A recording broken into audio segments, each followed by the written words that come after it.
Empezaremos nuestro repaso de reglas de conteo recordando la regla de la suma. Y para ello haremos un breve repaso de un poco de la teoría de cardinalidad de conjuntos que vimos en nuestra primaria. Entonces, proposición: si A y B son dos conjuntos finitos cualquiera, entonces la cardinalidad, es decir, la cantidad de elementos que tendrá el conjunto A unión B, es igual a la cantidad de elementos que tendrá el conjunto A más la cantidad de elementos que tendrá el conjunto B menos la cantidad de elementos que existirá en la intersección de ambos.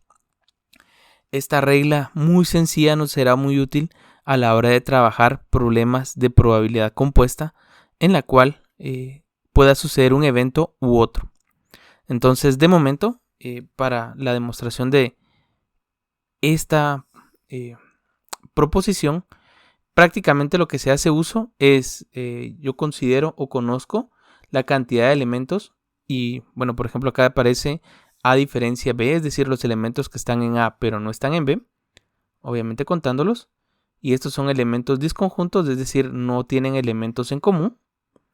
Entonces yo voy a considerar únicamente esta parte de acá, los elementos que están en A. Y los elementos de la intersección, pues si yo los sumo, es decir, si yo hago la unión de ambos conjuntos, lo que voy a obtener es el conjunto A. ¿Sí? Entonces, con esto parte la demostración inicialmente. Ahora, otro detalle que va a considerar es el siguiente. También si yo considero A diferencia B, los elementos de A que no están en B, pero le agrego, por ejemplo, los elementos que están en B, si yo hago esta suma o esta unión, lo que obtendré entonces será A unión B. Entonces, estos son los dos detalles que utiliza la demostración. Ahorita no nos centraremos mucho en eso y iremos a buscar quizás la forma más sencilla de entender esta propiedad, y es la siguiente. ¿Qué pasa si yo considero todos los elementos que tengo en el conjunto A? Yo les voy a contar todos los elementos que tengo en A. Veamos que va a pasar algo relevante, ¿no? Y es, acá estoy considerando también A intersección B, es decir, los elementos que están en A, pero también pertenecen al conjunto B. Ahora, yo al contar los elementos que tengo en B, a la larga esto no es reglas de conteo, yo voy a estar contando. A la hora de contar los elementos que yo tengo en B, pues esta intersección obviamente la tengo que considerar, o la voy a estar considerando. Entonces, si se dan cuenta, lo que he hecho hasta el momento es sumar los elementos de A, sumar los elementos de B, pero los elementos que estoy pintando ahorita en rojo los he considerado dos veces y por lo tanto es necesario restarlos una vez, que es lo que aparece en esta parte de la fórmula. Al final yo sumo los elementos de A más los elementos de B menos los elementos que están en ambos conjuntos. Entonces lo vamos a poner por acá, ¿sí? Veamos un pequeño ejemplo para clarificar esta propiedad. Entonces tenemos, de un total de 35 analistas programadores entrevistados para un trabajo, 25 conocían Java, 28 conocen C++ y 2 no conocen ninguno de estos lenguajes.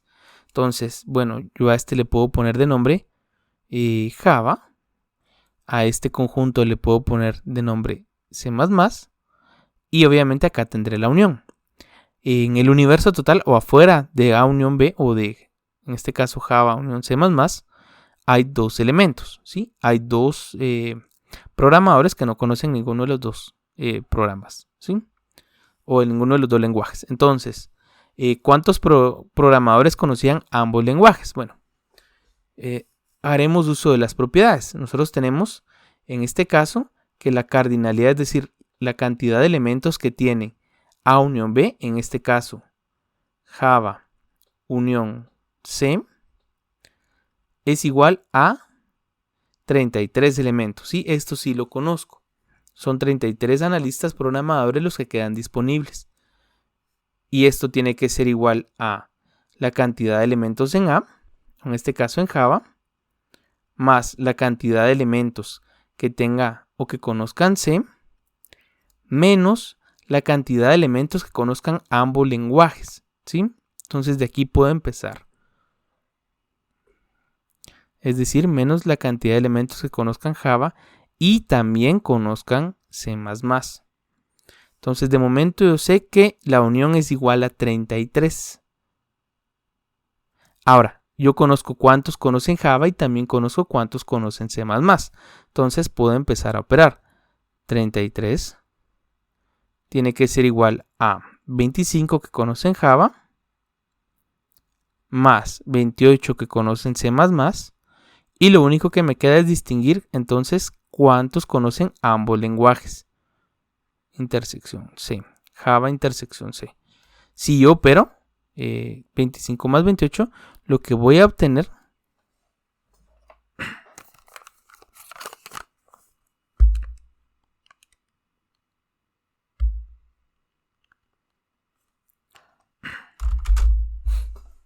si yo opero 25 más 28, tendré 53 analistas. Obviamente se pasa del límite que yo tenía de 33.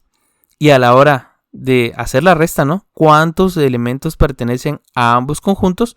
Pues obligatoriamente tengo que tener, si voy a despejar esta ecuación, tendría 20 analistas que conocen ambos conjuntos. Entonces, a la hora de proponerlo acá, ambos 20 analistas programadores conocen ambos lenguajes.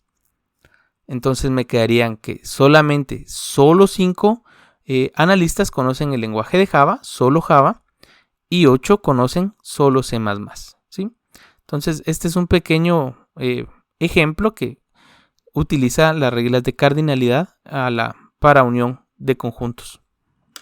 O la regla del producto lo que me dice es si una situación puede ocurrir de m maneras y otra de k maneras, entonces ambas situaciones a la vez pueden ocurrir de m por k maneras, es decir, se multiplican o hay un producto entre ambos. Un pequeño ejemplo puede ser el ejemplo del menú. Asumamos que, por ejemplo, que podríamos tener para formar un menú 3 platos fuertes. Podríamos tener, por ejemplo, 2 ensaladas y 2 refrescos. O, bueno, pongamos 3 tipos de refrescos. ¿Sí?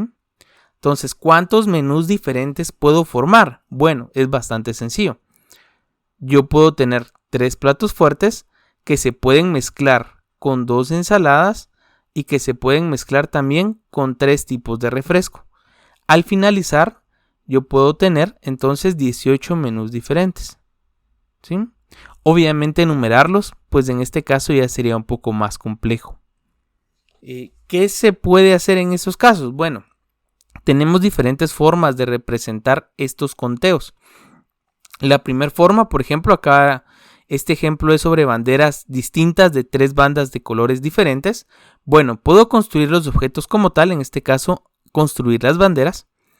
Otra forma en la que las puedo representar es a través de simbología, es decir, asignar una letra a cada color para poderlas representar de esta forma, el conjunto ABC, por ejemplo.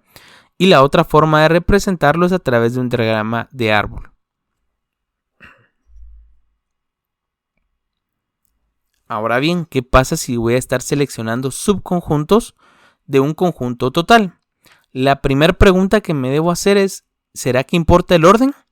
Solo para poder ver un pequeño ejemplo, asumamos que tengo 2 colores, que tengo el rojo y el azul, y yo quiero hacer una bandera.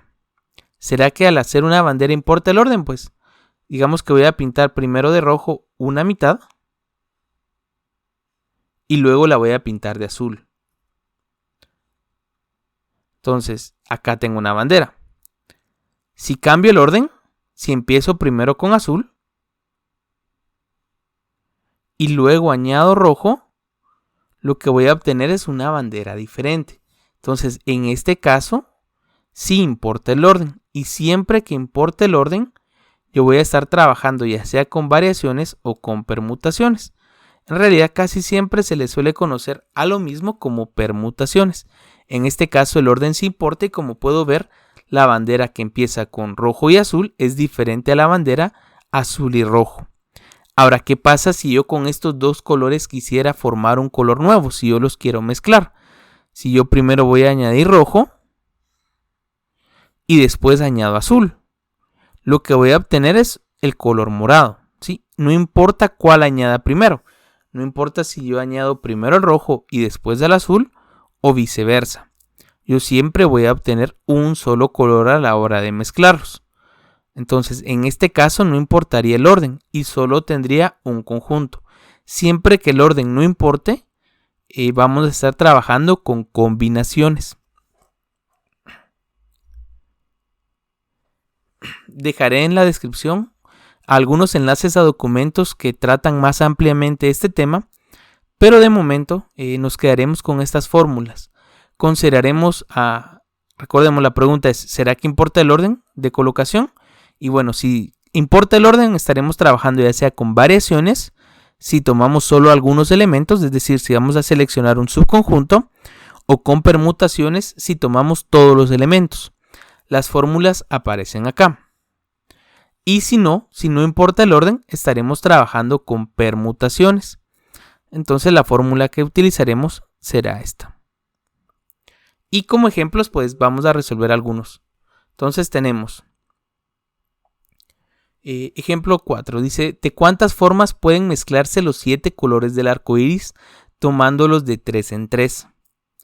De momento vamos a asumir que haremos una mezcla de estos colores y obtendremos entonces un solo color. Es decir, de momento el orden no importa. ¿Sí? El orden no importa y como el orden no importa, estas serían combinaciones. Por acá arriba he dejado la fórmula, solo para tenerlo claro. Entonces, ejemplo 4. Lo que yo debo analizar es, en este caso, el conjunto total son 7 elementos y yo los voy a estar combinando en subgrupos de 3. Lo puedo representar de esta manera. Otra manera de representar las combinaciones es de esta forma. También se leería 7 combinaciones de 3. Y esto sería igual a 7 factorial dividido 3 factorial, que multiplicaría a 7 menos 3, es decir, 4 factorial. ¿Sí? Si yo simplifico un poco esto, obtendría 7 factorial dividido 3 factorial por 4 factorial. Ahora, este número de acá arriba lo puedo sustituir. Por ejemplo, en vez de decir 7 factorial, yo podría poner 7 por 6 por 5 por 4 factorial. Para poder eliminar con el denominador. Entonces me quedaría, 3 factorial es 6. Si yo opero esto es 6.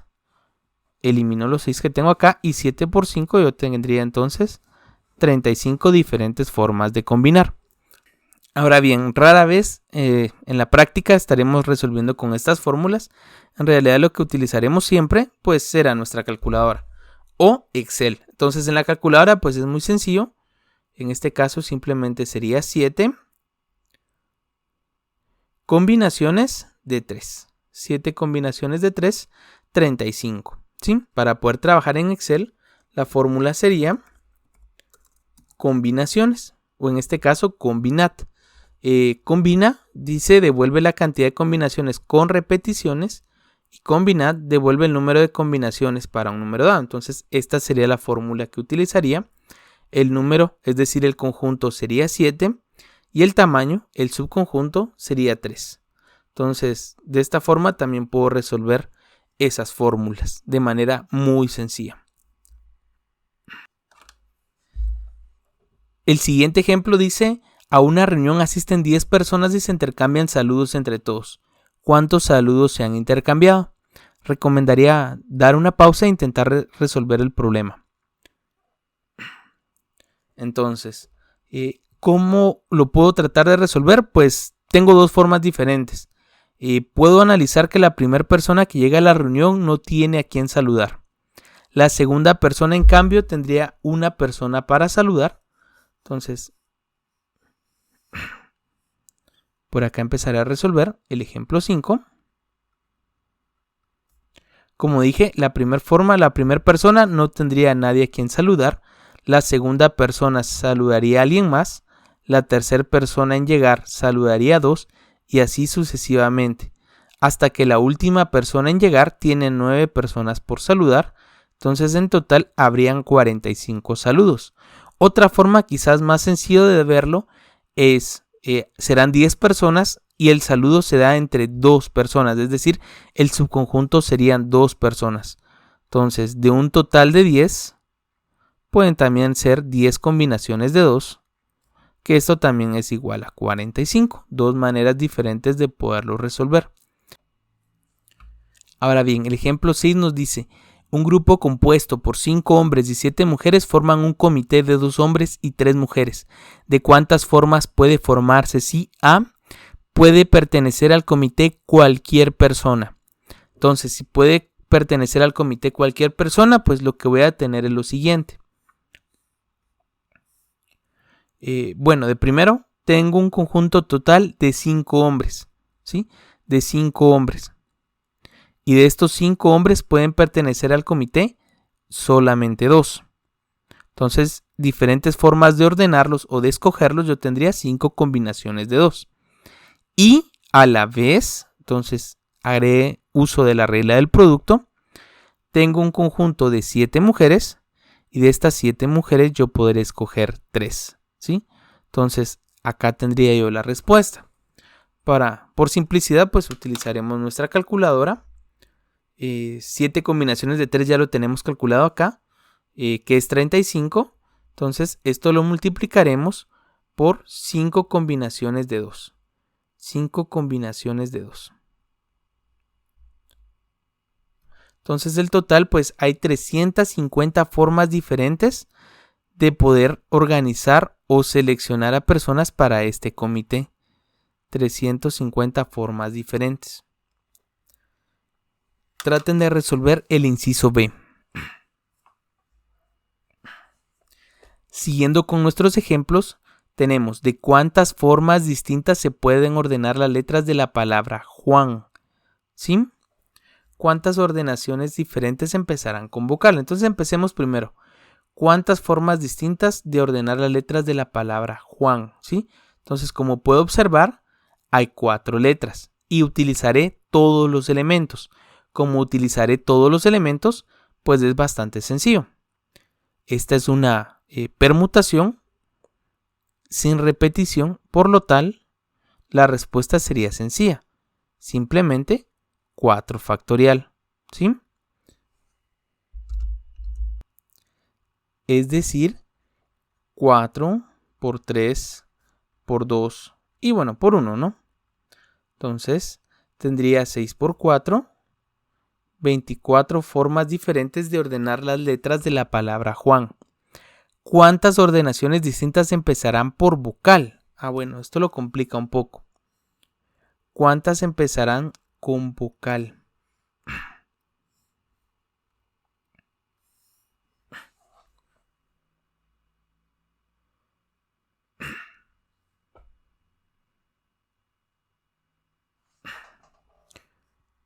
Bueno, ¿qué pasa si yo empiezo con la letra U? Por ejemplo, si yo empiezo con la letra U, tengo 3 palabras diferentes para poder operar, ¿sí? Entonces, 3 letras diferentes, la J, la A y la N. Entonces, yo tendría 3 factorial. Ahora, si yo empiezo con la letra A, yo también tendría otras 3 letras diferentes para poder continuar. 3 factorial, ¿sí? Y como seleccionaré de ambas, entonces 3 factorial es igual a 6 y es sencillo, ¿no? En este caso, ¿cuántas ordenaciones diferentes empezarán por vocal? Pues yo puedo empezar por U o puedo empezar por A. Entonces tendría que hacer uso de la regla de la suma. Puedo empezar por cualquiera de las dos. Entonces, sumando los dos resultados, obtengo 12 en total que empiezo con vocal. Esta es una forma, ¿no? La segunda, pues la siguiente o la forma más sencilla quizás de verlo es que hay 2 vocales de 4 letras. Si en total tenía 24 ordenaciones diferentes, 2 vocales, 2 consonantes, pues al considerar iniciar únicamente con una vocal, pues se reduce a la mitad mis opciones. Ahora, ¿cuántos arreglos son posibles con la palabra oso?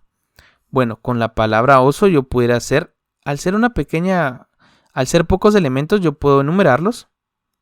Entonces yo podría, pues, efecto oso. Otra forma de ordenarlos sería S o O. Y la última, que a mí se me ocurre o S, ¿sí? Entonces lo que puedo observar primero es que la letra O se repite, ¿sí? Y como la letra O se repite y se repite 2 veces, entonces lo que voy a obtener es una permutación pero con repetición. Entonces para resolver esto yo tengo que considerar 3 letras en total, 3 factorial, pero dividido 2 factorial, ¿sí? Que es la letra o la cantidad de veces que se repite la letra O. Al operar esto, 3 factorial es 6, 2 factorial pues es 2 por 1, entonces tendría en total 3 opciones diferentes de ordenar estas letras. El ejemplo 8 nos dice cuántos números telefónicos de 8 dígitos pueden obtenerse si el primero no puede ser 0, ahí diría 0, ni tampoco 1. Entonces, si el primero no puede ser 0 ni tampoco 1, significa que tendría 8 dígitos para poder formar el primer elemento, ¿no? El primer elemento de 8, ¿sí? Aquí tendría que tener 8 dígitos diferentes y acá haré uso de la regla del producto. Entonces, es bien sencillo, ¿no? Tengo 8 dígitos disponibles para el primer dígito de mi número telefónico, pero para el siguiente ya puedo hacer uso de cualquiera dígito, ¿no? Desde el 0 al 9. Entonces tendría 10 dígitos para el tercer número, 10 dígitos y así sucesivamente hasta que para el octavo número también tendría 10 dígitos. Simplificando un poco esto, lo que yo obtendría es simplemente 8 por 10 y en este caso tendría 7 números acá. Entonces 8 por 10 a la 7. Ahora bien, con esto damos por concluido nuestro repaso de reglas de conteo.